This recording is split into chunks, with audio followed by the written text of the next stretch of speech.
بجلی کا ہیرو۔ ایک پرسکون شہر میں آبان ایک عام بچہ تھا جس کی زندگی میں سب کچھ ٹھیک چل رہا تھا۔ وہ صبح جلدی اٹھ کر ورزش کرتا، وہ باہر اپنے دوستوں کے ساتھ سائیکل چلانے جاتا۔ آبان کے دادا جان سائنسدان تھے۔ ایک دن دادا جان نے اسے ایک جادوئی بریسلیٹ دی جس کے بارے میں بتایا گیا کہ یہ بریسلیٹ صرف تب اپنی طاقت دکھائے گی جب دل میں نیکی اور ایمانداری ہو۔ آبان نے بریسلیٹ پہنا اور جلد ہی محسوس کیا کہ اس کے اندر حیران کن طاقتیں ہیں۔ وہ بجلی کی رفتار سے دوڑ سکتا تھا، ہاتھوں سے روشنیاں بکھیر سکتا تھا اور اندھیرے کو دور کر سکتا تھا۔ ایک دن اندھیر راج نامی ایک شیطانی شخصیت شہر میں نمودار ہوئی۔ اس کا منصوبہ تھا کہ شہر کی تمام روشنی چورا کر لوگوں کی خوشیاں ختم کر دے اور شہر کو اندھیرے میں ڈھک دے۔ اندھیر راج نے شہر کے اہم بجلی گھر پر حملہ کیا تاکہ شہر کی توانائی ختم ہو جائے۔ شہر والے خوفزدہ ہو گئے اور مدد کے لیے کسی کے منتظر رہ گئے۔ آبان نے اپنی بریسلیٹ کی طاقت سے یہ جان لیا کہ اب اسے شہر کی حفاظت کے لیے قدم اٹھانا ہوگا۔ اس نے اپنے دوستوں اور شہر کے بچوں کو اکٹھا کیا اور ایک ٹیم بنائی جس کا مقصد اندھیر راج کے منفی جادو کا مقابلہ کرنا تھا۔ آبان نے اپنے دادا جان کی نصیحت یاد رکھتے ہوئے یہ محسوس کیا کہ اصل طاقت بریسلیٹ میں نہیں بلکہ اس کے دل کی نیکی اور حوصلے میں پوشیدہ ہے۔ اندھیر راج اور اس کی فوج نے بجلی گھر پر قبضہ کرنے کی کوشش کی۔ آبان نے اپنی سپر پاورز کا بھرپور استعمال کیا۔ ایک شاندار اور دلچسپ لڑائی کے دوران جہاں روشنیاں اور سائے ایک دوسرے سے لڑ رہے تھے، آبان نے اپنی سچائی اور ہمت سے اندھیر راج کو چیلنج کیا۔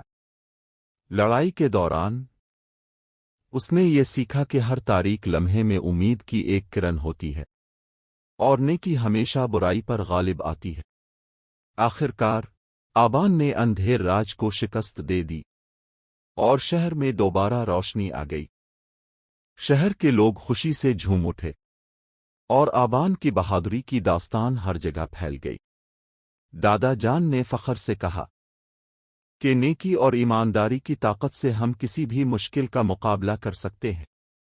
اس دن سے آبان شہر کا مشہور بجلی کا ہیرو اور روشنی بن گیا اور اس کی کہانی بچوں کو ہمیشہ یاد رہنے والی بن گئی۔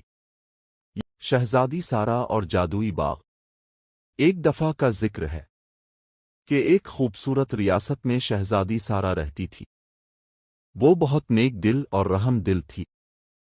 اس کی ایک خاص بات یہ تھی کہ اسے پھولوں اور قدرتی مناظر سے بے حد محبت تھی۔ ایک دن محل کے پرانے کتب خانے میں اسے ایک جادوئی کتاب ملی۔ جب اس نے کتاب کھولی تو اس میں ایک باغ کا نقشہ تھا جس کے نیچے لکھا تھا، یہ باغ تمہارے خوابوں کی تعبیر ہے، بس اس کا راستہ ڈھونڈو۔ شہزادی سارا بہت حیران ہوئی اور اپنے دوست چنچل خرگوش ببلو کے ساتھ اس باغ کو تلاش کرنے نکل پڑی۔ وہ جنگل، ندی اور پہاڑوں کو عبور کرتے ہوئے ایک پرانی سنہری دروازے تک پہنچی۔ دروازے پر لکھا تھا، صرف وہی داخل ہو سکتا ہے جو سچا دل رکھتا ہو۔ جیسے ہی شہزادی سارا نے دروازے کو چھوا، وہ خود بخود کھل گیا اور سامنے ایک حیرت انگیز باغ تھا۔ یہ باغ رنگ برنگے پھولوں، چمکتے ہوئے درختوں اور جادوئی جھیل سے بھرا ہوا تھا۔ اچانک ایک روشنی چمکی اور ایک خوبصورت پری نمودار ہوئی۔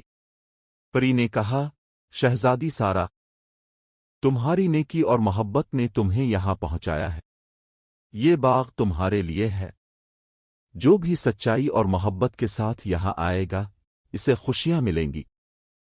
شہزادی سارا بہت خوش ہوئی اور اس باغ کو سب کے لیے کھول دیا تاکہ ہر کوئی یہاں آ کر خوشی اور سکون پا سکے۔ یوں اس کی نیکی کی بدولت پورے ملک میں خوشحالی آ گئی۔ شہزادی سار نے محل میں جشن منایا۔ اس کہانی سے ہمیں یہ سبق ملتا ہے کہ نیکی اور سچائی ہمیشہ راستہ دکھاتی ہیں اور جو دوسروں کے لیے اچھا سوچتے ہیں انہیں خوشیاں ضرور ملتی ہیں۔ ننھی پری اور جادوئی باغ۔ ایک دفعہ کا ذکر ہے، ایک چھوٹی سی پری جنگل میں رہتی تھی۔ اس کا نام نور تھا اور اس کے پاس چمکتے ہوئے سنہری پروں کا ایک جوڑا تھا۔ نور کا سب سے پسندیدہ جگہ ایک جادوئی باغ تھا جہاں رنگ برنگے پھول اگتے اور پرندے خوشی سے چہچہاتے تھے۔ ایک دن جب نور باغ میں کھیل رہی تھی، اس نے دیکھا کہ پھول مرجھا رہے ہیں اور پرندے اداس ہیں۔ نور بہت پریشان ہوئی اور جادوئی درخت سے پوچھا، یہ سب کیا ہو رہا ہے؟ درخت نے افسوس سے کہا، یہ باغ خوشی اور محبت سے چلتا ہے، لیکن اب کوئی ہنستا مسکراتا نہیں، اس لیے باغ کمزور ہو رہا ہے۔ نور نے فوراً گاؤں کا رخ کیا اور سب بچوں کو اکٹھا کیا۔